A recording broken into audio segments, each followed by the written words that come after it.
back to reacting, because I'm a React Andy now. And I'm here with my chat. Hello, chat. Say hi to YouTube. We're gonna be reacting to Too Fancy, Too Furious Wine. I don't know if that's a reference to Fast and the Furious, maybe? I don't know. But yeah, we're gonna be reacting to this and see how this goes, because I have no idea what this video entails. I got this recommended on my YouTube because I reacted to the Cosmic Concordia. So let's see how this one goes, because I have no idea. Strap in! There's gonna be a movie that is going to be 30 minutes.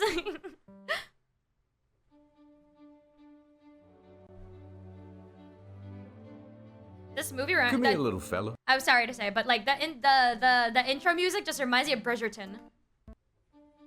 Right? To those who watch Bridgerton, right? Okay, let's strap Come here, in. little fella. Oh. I want to tell you a secret. I'm just like you. You're a We're god both too? down here in the dirt. Mine just happens to be imported. You are fighting in traffic. Uh-huh. And I am fighting charges of trafficking. We're so similar. Oh god. You're working a 9-to-5 job, and I am having to look at that. We're both going through it. So don't You are hate definitely me. going through it. I'm not the problem. It's the wine snobs. They're the ones that look at The Volturi! Oh my god! The wine snobs equals to the Volturi. That's so fucking funny. down on you. And frankly, I don't blame him. Oh? No, he's learning. Listen, let me pull you Oh, up my by your eyes! bootstraps. My eyes! What if I made you my little pygmalion? That's Oh, a what? reference that you wouldn't get. You know what? Perhaps I shall make a series of videos that will give you some sort of clue about Epic editing, fancy guys! things. Yes, that's what I'll do. Something to give you just enough information to bluff your way through a fancy dinner. Did you know that Da Vinci painted the Mona Lisa? Somebody had to I hold do. open the gates for the barbarians. Why not me? So let's do it. Let's look They at just call them barbarians? Oh, they just call them barbarians. wine. Why? The Mountain Dew of upper society. With wine, there is only one rule. Okay. Kill or be killed. Huh? And if you want to survive the night, here are 6 things you should know about wine. Okay. Time for a fancy etiquette lesson. To you muggles, the words on Pinot these Noir. bottles must seem like a mystery. Pie not no ire? But us landlords, we, the pink Himalayan salt of the earth, we know what they mean. They are grape names. Look upon this grapevine. It makes grape berries. Now, there are many different species of grape berry. And whatever the berry species is will determine the type of wine. This is Chardonnay, so it will make Chardonnay. Merlot grapes, they make Merlot wine. Oh! Grape names are mostly French. Gross. Okay, wait, I wanted to pause because I did not know that that they're actually named after the berries. I thought it was just a fancy name. And, you know, just because like wine is fancy, that's what I thought. And French is usually French, Italian, that's fancy, I guess. So I thought I thought I'm sorry. I'm sounding as though like no, yeah, I'm poor.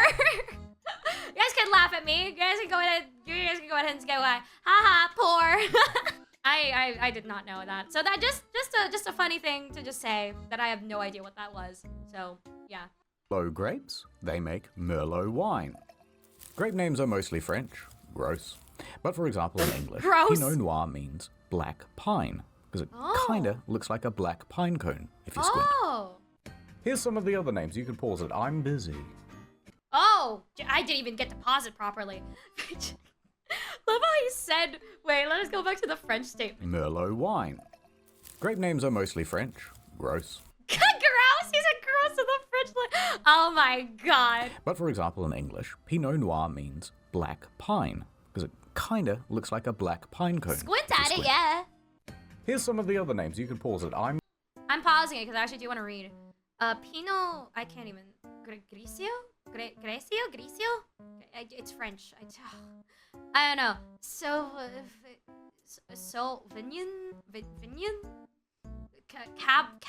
Cabernet. Okay, you know what? Maybe it is maybe it was bad that I paused it. Never mind. We're moving on. I'm busy. I can't Wine French. grapes are not like the kind you get at the supermarket. Those are table grapes. You can think of it kind of like the difference between cooking chocolate and regular chocolate. You can eat them. Ugh. But they're overly sugary and kind of full of seeds and just not. Oh, small, large seeds. Oh, they have larger seeds compared to the normal grapes. Oh, okay. Oh, I thought grapes are the same actually. I didn't know that like they're different. So I thought that the grapes we get at the supermarket is like, oh, this is where wine goes. This is the start of wine.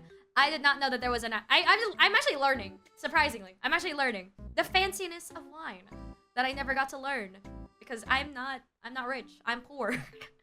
I'm in my broke era because I'm earning for a house. Not as nice to snack on. So the grape type is the main word on the bottle, but sometimes there are other words as well. Oh god. For example, this Bourgogne. What the hell is a Chablis? It's all regions. Oh. Allow me to explain. Through the medium of song. Oh. There's Chianti and Piedmont, also there's Burgundy. Don't forget Chablis Bordeaux. This one's from Italy, this one's from Italy, this one's from France, this one's from France, this one's from France, this one's from France. They're all from France. We're Italy. Yeah. Look, the general rule is, if I you was see right. a term you don't understand, it's probably just the French or the Italians being all la-dee-da about their particular region. All right, let's move on to price. Okay. Come on, I know a place. Oh, we're wow. here. I can A tell by the carrot. name on the sign. Now, don't embarrass me, I didn't bring my ID. Fiddle-tee-dee, look at all these... I don't think you need an ID with that mustache, sir. People will know your age by looking at you, just saying. bottles. So many options. Ooh, a cheeky $200 bottle.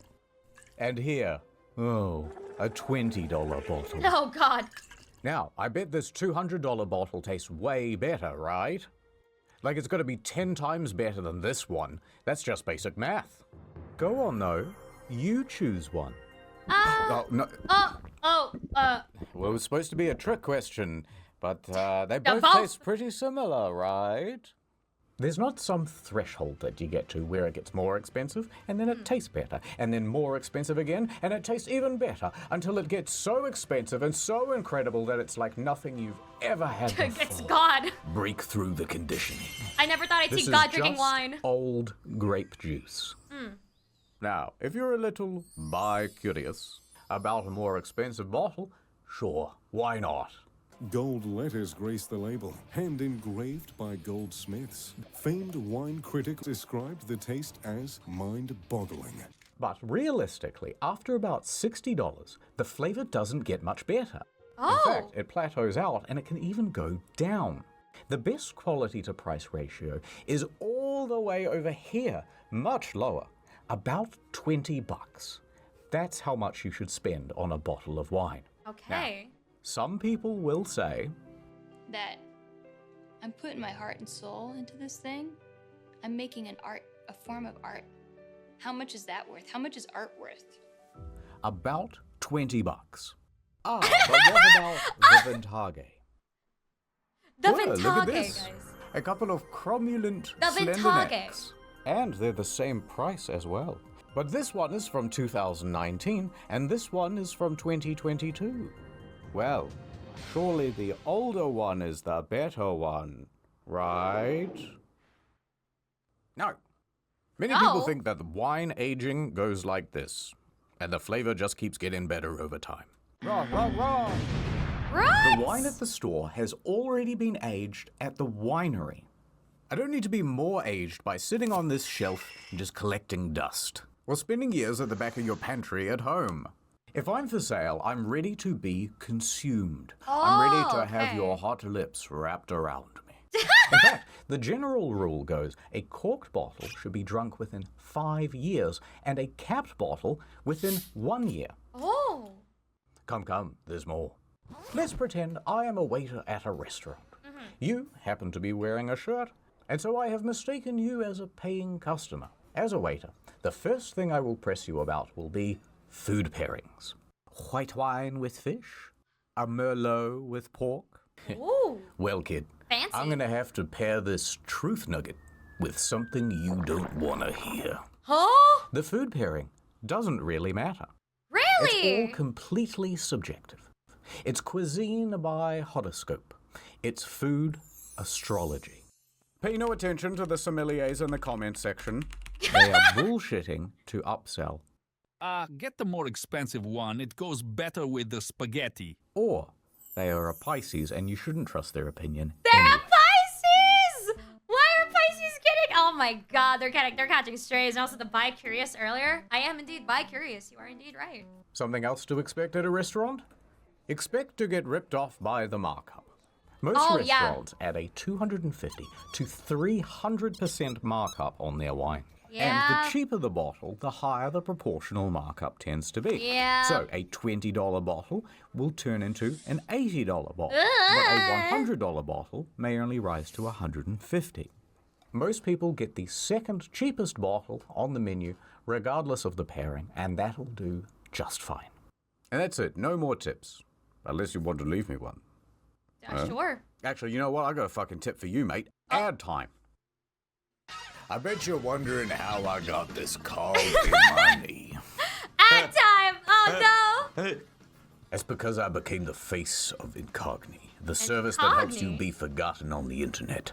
I used to be a humble florist. One day we received a shipment of forget-me-nots. Oh. But inexplicably I fell in and ate a bunch of them. I forgot everything that day. My address, my web browsing habits. I get it. I get it. Forget me nots. Get it? Because you. The name Forget Me. That means they forgot them. Get it? That's sick. Where I worked, what my child's face looked like. Oh, I was supposed to God. pick him up from daycare, so that was kind of embarrassing. I just picked one of the kids that kind of looks like me. Oui, monsieur. Close enough. Have you ever signed up for some dodgy website? Have you ever dodged up for a legitimate website and they sell all your details onto a dodgy website? Oh, That's no! where I come in. Incogni man and Anonyboy. There are data miners out there, data collectors, creating big servers all around the world. They take your name, your address, and your IP, and together they make a big profile, and that lives forever. I am here to send them annoying legal notices to tell them to fuck off. Take Steve off your database. Steve. European law this. American law that. Incogni.com/internet store to get 60% off an annual plan. The cog signal. It's my time! I swoop into the data centers. Legal notice. Tangle up their processes with admin. Who are you? I don't know. Oh, wait a minute. Inganokni Nam. Go to incogni.com/internet historian. Ah, Incogni man. Remember me? Oh my god. Yes. Snord! No. Who's the kid? Je suis très affamé, monsieur, s'il vous plaît. Whoa, that's a good deal. Ad over. Add over. Welcome to Hi. the wine underground. We're in the cellars! Because it stays at a very pleasant temperature. You know, us wine masons, we control everything. Oh? We are few, but many. That doesn't make sense. Look at the back of this bottle. See the No Fat Chicks logo? We put that there. It is the symbol of our organization. We have a dirty finger in every glass of government and corporation stuff. If you cross us, oops, perhaps you'll have a little accident. Last year, Little Upstart tried to make wine actually taste good. You know, like how grape soda does. Cut him up so good he had to get stitches. Oh my god. We caught one reporter trying to dig around into our operations. We all know how that one ended. With an airstrike. All right, my little juice box. I'm going to let you in on a secret. Why is champagne called champagne? Well, I'll tell you. It all began in 1668. In the Abbey of St. Peter in Ooh. northeast France, Of course there's it's something France. spooky going on. Ooh. It's springtime, and in the cellar where they keep all the wine, bottles would suddenly, unexpectedly, explode. Huh? Now, this was especially common during morning mass. Ho ho, that's a bad omen. Sometimes the explosions would cause little chain reactions, and bottle after bottle would Wait, break down the really? line, ruining the majority of the crop. The peasants were frightened and also parched. Sacre Bleu, lay wine. What is happening? The monks would refer to this as the devil's wine. Lay wine is cursed. Le God, he must be anger at us. We need a hero. In walks Dom Perignon. He is just the man for the job. Wait, isn't Perignon something like a wine? Is it a wine or is it a champagne? I don't remember. A Benedictine monk at devil's the abbey. wine. He's got a new role, the cellar master. And it's Oh. his mission to find out what the hell is going on here. So Dom starts looking at all the bottles. And what he figures out pretty quickly is that the wine itself is releasing gas. Huh? The gas builds up pressure and... why that is happening, he doesn't know. But it's his job to stop it. So he gets to work, trying all sorts of things to stop his mortal enemy. The bubbles. The bubbles. In the first The year, he gas. tried insisting that only the youngest grapes be picked. Perhaps this will stop your bubbles. And it didn't. Okay. The next year, he changed up how the grapes were pressed. Push harder, we'll squeeze out the bubbles. Son of a bitch. Well- He tried picking the grapes very early in the morning and no other time. Nope. Nope, And okay. on and on. The bubbles would win the battle every year. He For keeps 8 on losing? long years, Oh he my tried God. all sorts of different things, Whoa, whoa. and no strategy worked. No, the bubbles. The bubbles. Eventually, he was at the point of almost giving up. Until one day, hey, what if the wine is still fermenting? So he takes a couple of the bottles and he opens them and, it is. We ferment the wine. Once it's done, it goes into the bottle. How does it then start fermenting again? How is that possible? And here the mystery was solved. Oh. So it turns out in North France they have very fast changing seasons. And owing to that, the yeast doesn't actually get time to do its job. Instead, it would get cold very quickly in the winter and all the yeast would go dormant. Then the winemakers would go, oh brilliant, fermentation slowed down, it must be done. They would then bottle it and they would store it. But once summer came back around, the process would spring back to life and carbon dioxide would build up and... Wow.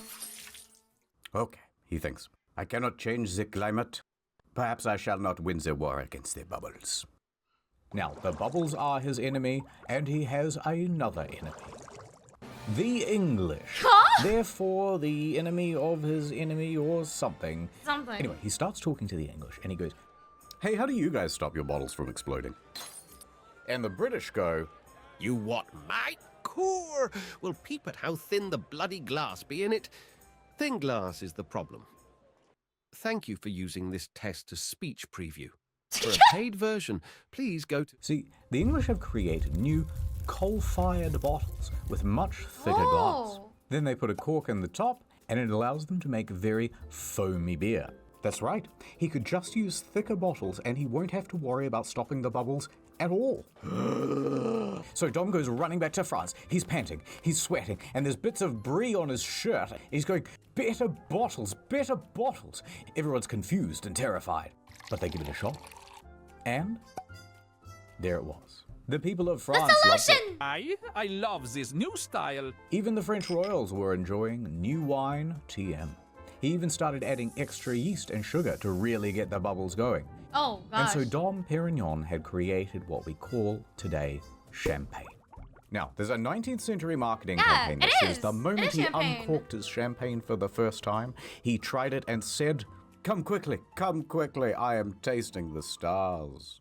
But that's actually a myth. He never really said that. Okay, But well. there's still a problem. And this one, Dom cannot fix. Oh. The pulp. If you bottle wine while it's still fermenting, so that you can keep the bubbles in, you're also trapping in a bunch of dead yeast and debris and gross particles too. Also, it's all cloudy. No. We want it clear. We want it crystal looking. How will we ever solve this problem? Dom dies. What? 1805. In walks Madame Clicquot. Oh. She's just the man for the job. I'm also French. I have come to remove all the little beats. I will clench my teeth together and go pitu back into the bottle. Now, That's Madame not Clicquot sanitary. was a very shrewd lady. Her husband died when she was in her early 20s. Oh, My God. husband is dead. Lol. And part of the estate she was bequeathed included a winery. She immediately got to work, making it into a successful business. Hell I shall yeah. invent a process called lay riddling. Here's what you do, right? You put these bottles on a rack at a 35-degree angle with the top facing down. Oh. Every 2 days, she would give the bottle a little shake and slightly increase the angle. After 8 to 10 weeks, all of the sediment would come to rest in the neck of the bottle. All right, quick tangent. Did you know that when you increase the salt concentration in water, you can drop its temperature down much lower without it freezing? Tangent over. So she takes the sub-zero salt water and dips the neck of the bottle in there. Then lets it sit until the neck freezes. Now you have a sort of frozen cork filled with all of the gross pulp, and then you simply pop off the top. And the whole thing goes shooting out as a fun prank for your friends and family. Then they add in a little more extra base wine and sugar and leave it to age.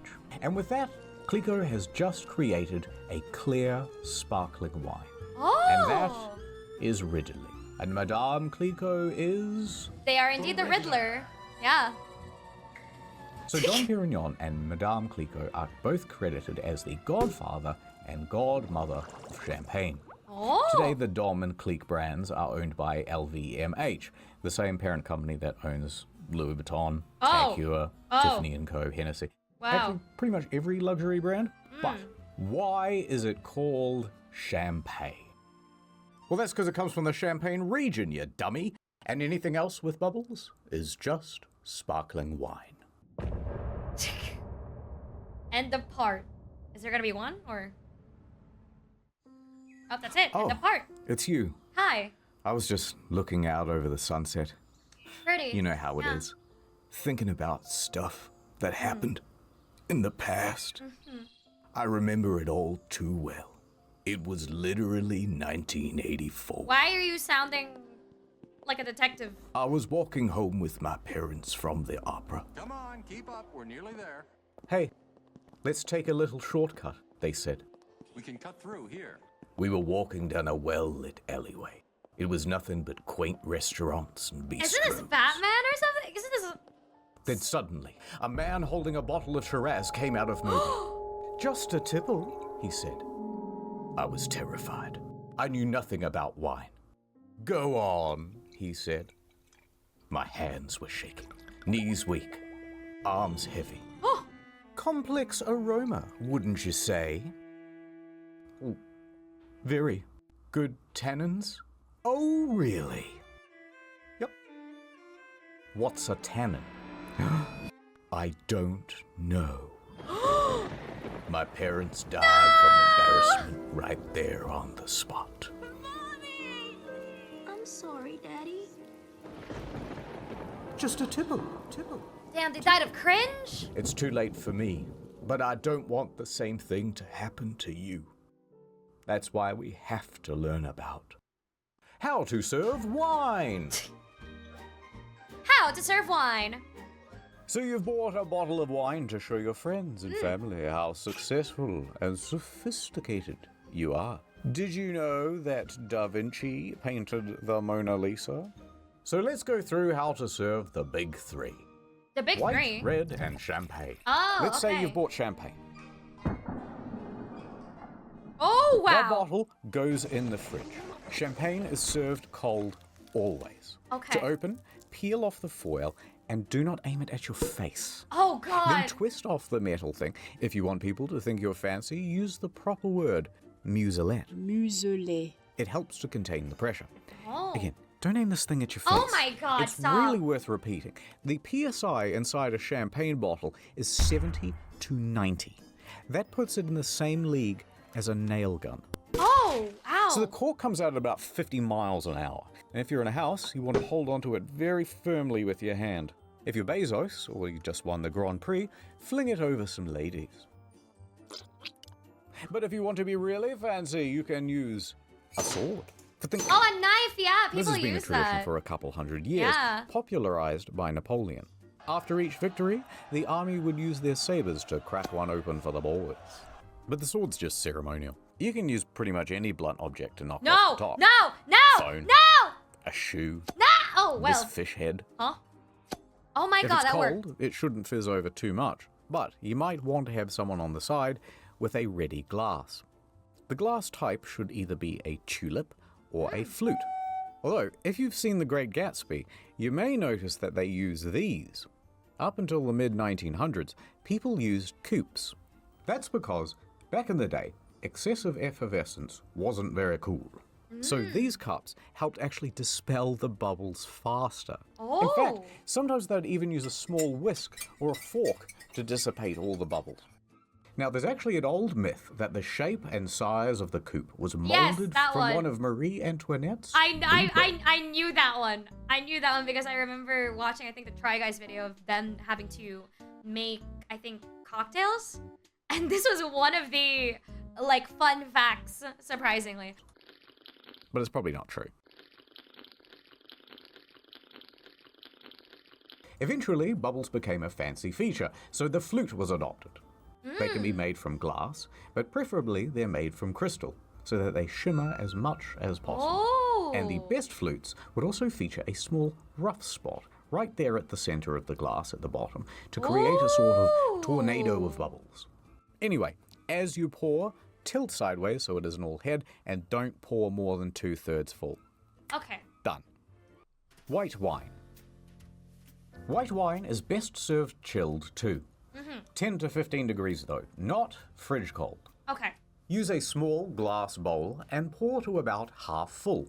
And when you drink, do a little sniff test and, aerate it a bit. Then hold it down low on the stem so your hands don't heat up the liquid. Okay. If it's not to your taste, cut it with 50% Sprite and add a few ice cubes. Done. Really? Reds. Oh, okay. Red wine is not chilled. It is served at room temperature. When you first open it, you're supposed to let it sit for a while to oxidize. That gives it more flavor. Although if you don't want to wait, you can just pour it into a decanter. That does the same thing.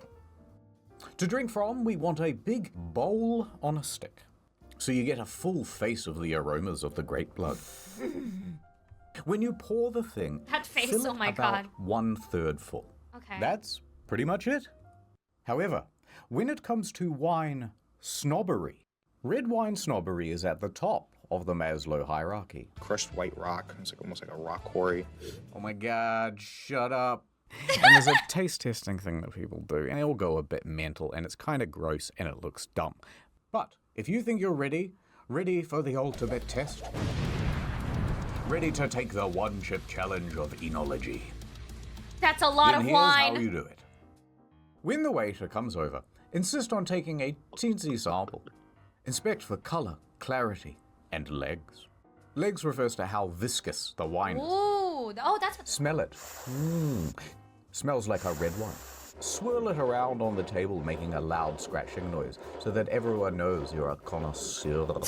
Swirling the wine glass is almost like turning up the volume on the stereo. When you taste it, you're supposed to get it over every part of your mouth. So that when Really? you brush your teeth later, it's No off. way. Then No. take in big sips of air. This is where you comment on the texture and taste. Complex notes!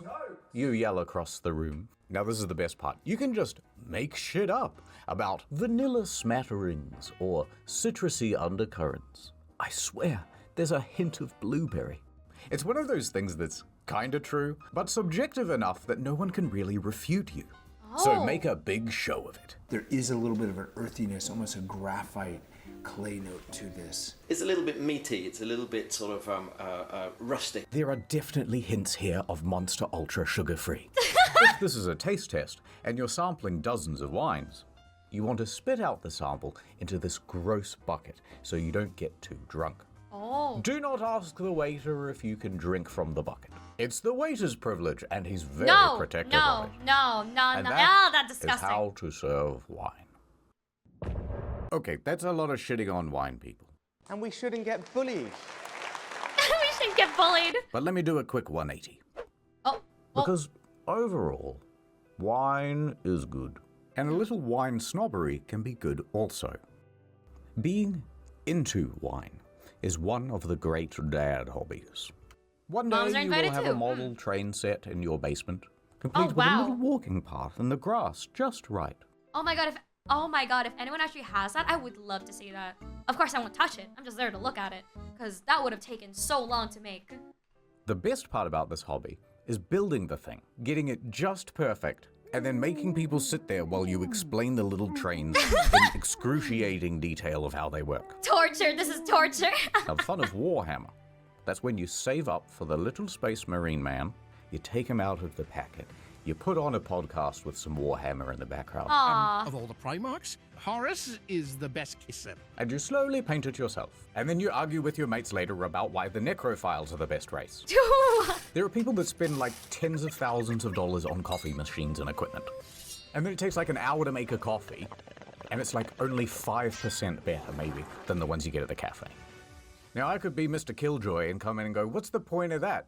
Why not just buy it from the cafe? Why not just get a pre-painted Space Marine? Why not have someone else just install the train set? But then there's no ceremony, there's no fun, there's no hobby. That is true. Wine is very similar. Yeah. They're getting a little bit too obsessive about the thing and being like, some lemon zest as well, lemon pith. Super tangy. is the purpose of wine. It's the fun of wine, which is why wine is better than just some old grape juice. And you fucking wine loser snobs, you know what? You're all right. You're all good, guys. All good. And that's about it. There's just one last thing left. The practical. Come on, my little nouveau biche. I booked out a whole restaurant. They serve some of the best blue whale caviar here. Huh? All right, you did it. You sat through the whole video without crying. I think this calls for a toast. Steady now. Whoop. Oh my god! Well, he's dead. Oh. I can't believe you killed again. But it's okay. I feel like we're becoming close friends who can keep secrets and stuff.